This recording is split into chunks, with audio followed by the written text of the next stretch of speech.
The work of the intelligence shapes the world that we live in. But because it's unseen, people feel powerless. I don't want you to feel powerless, because you're not. When you wake up in the morning and you hear the forecast, you decide whether to take an umbrella or leave it at home. So what do you do if your crazy ex-girlfriend infiltrated the intelligence agency that is responsible for predicting the weather to convince you that it's not going to rain, so that you wouldn't bring an umbrella, and then you would have no choice but to agree and share their umbrella with them? It's a fabricated forecast. And most people don't think about those things when they get the forecast in the morning. This is basically exactly what happened to us. And now, most of the population just looking outside the window. Unfortunately, most people don't read clouds. So, the world of intelligence, it's secretive, it's obscure, it's all behind the scenes, but it affects our day-to-day life in so many ways. And unfortunately, sometimes those who are there to make sure to keep us safe, they make mistakes. Very, very human mistakes that we all make. Throughout the video, I use the word player when I mean that these are people who walk around with a mission greater than themselves. Pause the video now and just write to yourself a statement mission. Something that you would keep in your mind the whole video. For example, a stated mission would be, I want less immigration to my country. I want to protect my family. Whatever your statement mission is, allow me to give you the tools that you need to make an impact, to change. But first, to understand how to do that, we need to understand the mistakes that brought us here. Now, this is when we tap into the world of human. Let's break down the 5 most common mistakes and 2 hidden ones that compromise every mission. Mistake number 1, bias. In the umbrella story, a bias could be assuming that the rest of the world is not as crazy as your crazy ex-girlfriend. Bias, assuming that you genuinely are interested in achieving the mission, happens when there is uncertainty. You choose the path that fits your value system, your understanding of the world. Are your colleagues nice to you because they want to make sure you get your guard down? Or are they nice to you because they're genuinely nice? You can see why your bias might affect the way you see data. And it creates miscalculations. And if you don't put the corrective system in place, then that bias could grow. The way you choose to solve a problem is also shaped by bias. If you grew up in a collective society, you might go to your family for help. If you grew up in an individualistic society, you might feel that in order to make someone do something for you, you'd have to pay them. Bias doesn't just distort your lens, it stops your thinking. It blinds you from seeing the chain reaction that your choice will trigger. Every piece of information bends towards confirming it. Contradictions get ignored, doubts get buried. It makes you defend a bad decision long after the evidence proves you wrong. It blocks out whatever you don't want to see. And here's the danger. Once somebody is blinded like that, there is a good chance that no evidence would convince them otherwise. Only trauma. Those who have strong bias tendencies can't separate their sense of self from their belief system. They are genuinely blind. Think of them as blind people. It's beyond a choice. It's a handicap. And it happens every day in our government, media, and movements. Whenever someone clings to a story instead of the facts. Mistake number 2, convenience. At its worst, convenience is the silent killer. Instead of choosing what would work, you take the shortcut, hoping it might work. It's easier to chase terrorists around than confronting Islam. It looks a lot like bias sometimes, but it's not. It's just laziness. It's not necessarily that they don't see or they're blinded to something. It's just that they don't want to do the extra step. Their bias is more towards how much maybe they could nap than how much they are convinced that something is better than something else. Here's the thing. Most people do start with good research. They check option A and they check option B and they do everything that they need to do. So they collect the data. The problem is that it doesn't stop there. You need to do it all the time and adapt and, upgrade your plan and see what's going on, because things change. New data emerges. And a lot of people just continue. Convenience feels practical, but really it's laziness dressed up as strategy. Convenience builds plans for yesterday's reality, not tomorrow's opportunity. We're about to see another avalanche of apostasy because every Muslim who learns about the Islamic dilemma and understands the argument becomes an apostate. Mistake number 3, reading the room. Before Yom Kippur, Israeli intelligence assumed Egyptian silence meant hesitation. In reality, it meant the attack was already set. If you read a room wrong, you miss valuable information. A room can smile at you while sharpening its knives. Politeness is not niceness, silence is not agreement, and even agreement is not always agreement. You know who I know cannot read the room? The people who would say, "Oh, if only we can bring everyone together to be in that room and just talk, things would look different." I guarantee that these people, they have a tendency to not at all be able to read the room they're at. I saw it in real time so many times. And some of them could be taught how to avoid that. Here is a basic guide on how you do it. You're in the room. You have certain assumptions on what others think.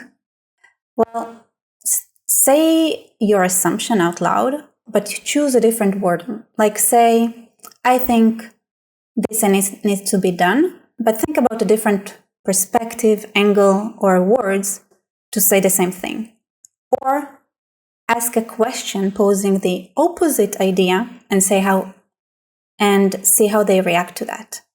Look for inconsistencies. Inconsistency is the key here, right? If they want to make you happy, a lot of times they wouldn't just follow through all the minute details of how you say something.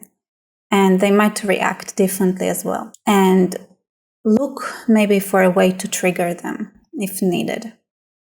But of course, here is why even those who could potentially fix their misreading of a room by just doing that, it's inconvenient. The method I just exemplified is inconvenient. That brings us to the trap we talked about just a minute before. Mistake number 4, human complexity. People don't run on logic alone. They run on fear, pride, exhaustion, and hope. That's why the US dismissed Israeli warning before Iraq that Iran was the real threat in the region. Not because the intelligence was worthless, but because pride made Washington resist stepping into Iran again. Instead of correcting the failure of underestimating Iran's old religious leaders, they pretended it wasn't an issue. They could have taken advantage of the public's short memory, they could have spun the story, even blamed France for installing the Ayatollah. But they didn't, because here's the thing, the public forgets, but the ones who made the mistake, they remember, and they cling to it long after the rest have already shifted their attention somewhere else. People are not chess pieces, and even if some are, a cat might pass by and throw them off the board or something. Things are not so easy when it comes to dealing with humans. Let's say that you hit a jackpot. You found the crème de la crème, the cherry on top, a person that has power, and they agree with you. Not only that, you don't need to manipulate them in any way. They align completely with the same goals that you have. They understand the mission and the importance, and they really want to make it work. And the mission still fails. Why? Power has limits. Mistake number 5, overestimating power. A single leader, even with full control on paper, still faces limits. culture, society, history, and the quiet resistance of millions. In the 20th century, every Arab leader that tried to present reforms and a better future, each and every one of them assassinated.